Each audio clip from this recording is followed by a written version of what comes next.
Ya, wanita muslimah yang penting kesopanan dan kesusilaan apa semua. Sekarang flyer ni saya nak bagi dia orang. Saya nak jumpa dia orang kat mana? Oh, bukan saya buat sejak online, cikgu. Okey, bila dia online, saya letakkan kat sini. Saya punya flyers. Saya harapkan wanita jumpa. Yang mana satu? Kan? Kalau kita buat ni perumpamaan saya cerita kan. Okey, ini iklan saya. Kalau saya letak satu tempat dekat Facebook, lepas tu kita harapkan wanita muslimah yang penting kesopanan jumpa benda tu. Buat promosi lah. Promosi. Berapa kebalan kalian nak jumpa? Tak ada lah memang. Susah kan? Okey. Saya buat promosi lah. Memang nak buat promosi. Sekarang promosi ni kaedah marketing. Sekarang saya nak jumpa dia orang dulu. Sebelum buat promosi, kena jumpa dia orang. Sekarang ni saya ada flyers. Kita nak tingkatkan kita punya flyers dibaca, kita kena bagi kita punya customer, which is wanita muslimah yang mementingkan kesopanan. Kumpulan sasar dia. Sekarang saya nak jumpa dia orang kat mana? Saya dah masuk Facebook ni. Facebook ni adalah satu tempat yang sangat luas. Kat mana nak jumpa dia orang? Itu soalan dia. Maksudnya ni, how to find them. Faham kan? Tapi itu siapa yang beli tulis tu? Siapa yang beli? Siapa yang akan beli? Wanita muslimah. Sekarang ni kita dah ada. Saya tak ada masalah wanita muslimah. Sekarang ni kita nak iklankan wanita muslimah ni. Macam mana? Nak buat promosi. Okey, kita dah buat promosi. Beli dua percuma satu. Nak beritahu dia orang tu nak jumpa dia orang kat mana? Nak dia orang nasib jumpa kita ke? Kita nak kena jumpa dia orang. Kalau nak nasib, kita duduk sahaja. Tapi jangan marah kalau tak banyak sales. Sebab nasib. Dia benar macam orang mancing lah. Yes. Kalau kita nak memburu, kita kena cari lah. Faham kan saya punya Yelah, tapi so sekarang ni, ini kita punya challenge. Sebab bila kita, kalau contoh wanita muslimah yang pentingkan kesopanan di air keruh, saya boleh jawab.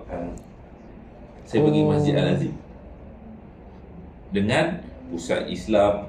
Ni kalau pelajar IPTA, saya yang pentingkan kesihatan dan kesopanan, saya pergi mana? Pusat Islam kat UTEP. Sebab saya boleh kecilkan skop. Bila dah Malaysia ni, tu saya tanya kat mana nak jumpa. Susah tau. Sebab sekarang kita nak buat iklan, tapi nak letak kat mana iklan kita ni? Sebab salah letak iklan, customer tak nampak. Customer tak nampak, susah kita nak buat sales. Ini soalan yang ni berkaitan tau. Kalau contoh pelajar IPTA, okey, yang ni sebenarnya bukan pelajar IPTA ni. Ni sudah perempuan. Nak terjun parachute ni tapi sasaran tak tahu ke mana nak terjun.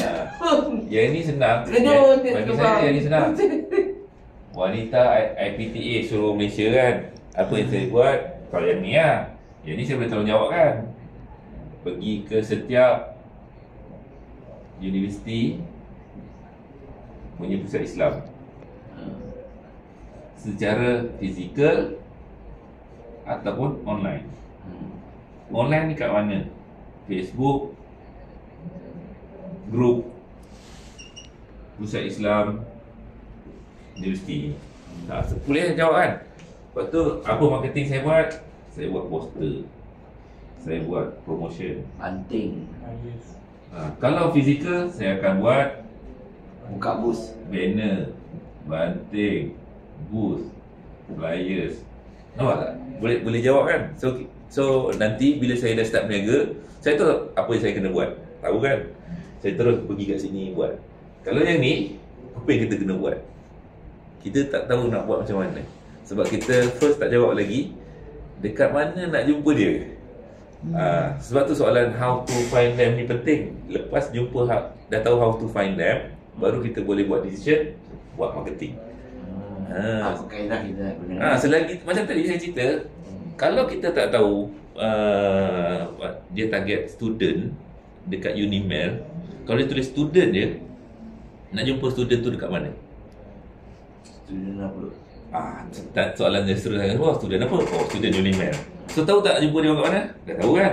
Unimail lah. Unimail lah. Lepas tu boleh tak fikir apa jenis marketing nak buat? Dah boleh lah. Selagi kita tak tahu